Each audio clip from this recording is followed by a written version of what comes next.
साथियों नमस्कार। SB curious में आप सभी का हार्दिक स्वागत और अभिनंदन है।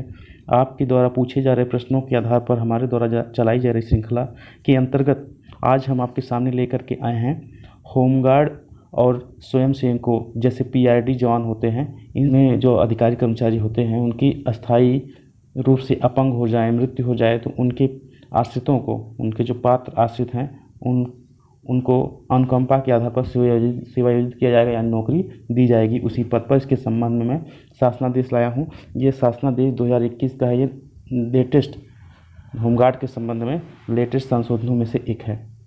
इसमें देखेंगे आपके प्रेषक जो जारी करने वाले हैं अनिल कुमार हैं, अपर मुख्य सचिव उत्तर प्रदेश शासन, और किसको किसको भेजे हैं ये भी आप देख सकते हैं। भेजे हैं समादेष्टा home guards Uttar Pradesh, deputy commandant general home guard मुख्यालय लखनऊ। ठीक है, इसमें देखिए आगरा, झांसी, लखनऊ आदि के लिए है। ये सब जिनको ये भेजा गया है उनके संबंध में अब विषय पे हम चलते हैं कि क्या चीज़ें लिखी गई हैं। ये जो शासनादेश है किसके संबंध में है, इसमें आप देखेंगे विषय में होमगार्ड स्वयंसेवकों एवं अवैतनिक होमगार्ड्स, यानी जो डेली बेसिस में नियुक्त होते हैं पदाधिकारियों की मृत्यु या अस्थायी रूप से अपंगता होने पर उनके पात्र आश्रितों को मृतक आश्रित अनुकंपा के आधार पर होमगार्ड स्वयंसेवक के पद पर नियुक्त किया जाने के संबंध में है ये। ठीक है, इसमें आगे देखते हैं आगे क्या है। महोदय, उपर्युक्त विषय शासनादेश संख्या इतना, ठीक है, दिनांक 27 सितंबर 2021 का संदर्भ ग्रहण करने का कष्ट करें, जिसके प्रस्तर 2.5 में यह व्यवस्था है कि होमगार्ड्स एवं अवैतनिक होमगार्ड्स पदाधिकारी की सेवा अवधि में मृत्यु या अस्थायी अपंगता होने पर उसके पात्र आश्रित के चयन में वही प्रक्रिया मापदंड अपनाया जाएगा जो समान तौर पर होमगार्ड्स अवैतनिक पदाधिकारियों की नियुक्ति के समय अपनाए जाते हैं, जो कि बहुत टफ नहीं होता है। ठीक है, वही सब अपनाए जाने का उन्होंने इसमें वर्णन किया है। होमगार्ड स्वयंसेवकों की भर्ती हेतु निर्गत शासनादेश संख्या इतना, ये शासनादेश संख्या है 7 दिसंबर 2010 के प्रस्तर 4 में होमगार्ड्स के भर्ती हेतु चयन समिति निर्धारित की गई है। इसमें दूसरा बिंदु है, शासन के संज्ञान में आया है कि उक्त चयन समिति के गठन से समय लगता है, जिसके कारण मृतक आश्रित की भर्ती में काफ़ी समय लग जाता है। होमगार्ड स्वयंसेवकों की मृत्यु अस्थायी रूप से अपंग होने की दशा में उनके पात्र आश्रित को अनुकंपा एवं योग्यता के आधार पर होमगार्ड्स के पद पर यथाशीघ्र, यानी जितना जल्दी हो सके सेवायोजित किया जाना, यानी उन्हें नौकरी दिया जाना उनके भरण पोषण के लिए अति आवश्यक है, बहुत ज़्यादा जरूरी है। साथ ही मृतक आश्रित की भर्ती में विभिन्न प्रतिभागियों में से वृत्तियों के अनुरूप प्रतिस्पर्धा के आधार पर चयन निहित नहीं है। ये इस लाइन का कहना है कि इसमें जो मृतक आश्रित भर्ती होती है उसमें रिक्तियों के अनुरूप इसमें मेरिट बनाई जाए, ये हो मतलब अन्य जो प्रक्रियाएं हैं मृतक आश्रित के समय उनका उन सबको लागू करना नहीं है। इसका अर्थ ये है कि अपितु भर्ती विशेष के अर्ह होने की दशा में अनिवार्य चयन नहीं।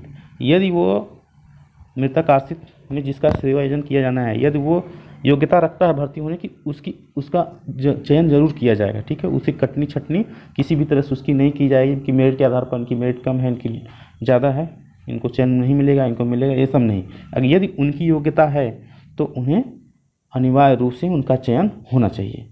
ठीक है, दूसरा इसमें जो ये रहा प्रस्तर, ये पैरा, ये बहुत ज़्यादा इंपॉर्टेंट रहा। ठीक है, तीसरे पैरा को देखते हैं हम क्या है। तीसरा पैरा है, अतः इस संबंध में मुझे यह कहने का निर्देश हुआ कि होमगार्ड स्वयंसेवक के पद पर मृतक या अस्थायी रूप से अपंग होमगार्ड स्वयंसेवक के आश्रित के चयन हुए शासनादेश संख्या इतना, ये 6 सितंबर 2010 का प्रस्तर 4 वर्णित चयन समिति के स्थान पर होमगार्ड स्वयंसेवक के आश्रित के चयन की कार्रवाई संबंधित जनपद के जिला कमांडेंट द्वारा नियुक्त प्राधिकारी के रूप में संपन्न की जाएगी। यह कार्रवाई संबंधित जिला कमांडेंट द्वारा मृतक आश्रित द्वारा भर्ती हेतु आवेदन के यथासंभव 30 दिवस के अंदर पूर्ण कर लिया जाए। ठीक है, ये भर्ती जो है 1 महीने के अंदर पूर्ण कर लेनी चाहिए। ठीक ना, इसमें शासनादेश संख्या 2013 दिनांक कितना का प्रस्तर 2.5 की सीमा तक संशोधित समझा गया है। अब मैं आपको बताना चाहता हूँ कि इस शासनादेश का कितना पॉजिटिव है, पॉजिटिव इसका दिशा निर्देश है। आप ये समझिए कि कई लोगों ने पूछा कि होमगार्ड्स के बारे में वीडियो बनाइए, होमगार्ड्स की मृतक आश्रित नियुक्ति के संबंध में कुछ बताइए, तो थोड़ा सा समय लगा। समय लगने का तात्पर्य ये है कि इसलिए लग जाता है कि क्योंकि रिसर्च करने में और थोड़ा ढूंढने में शासनादेश संख्या समय लग जाती है, क्योंकि मैं आपको ऑथेंटिक या वैध जानकारी देना चाहता हूँ जो सच रहे। सच के अलावा मैं आपको कुछ ऐसे भ्रम में नहीं डालना चाहता हूँ, ठीक है। इसलिए थोड़ा सा समय लग जाता है। और भी आप लोग जो प्रश्न पूछे हुए हैं उसके संबंध में भी मैं आगे वीडियो लगातार बनाता रहूँगा, ठीक है। थोड़ा सा धैर्य दें, धैर्य रखें और मेरा साथ दें, ठीक है।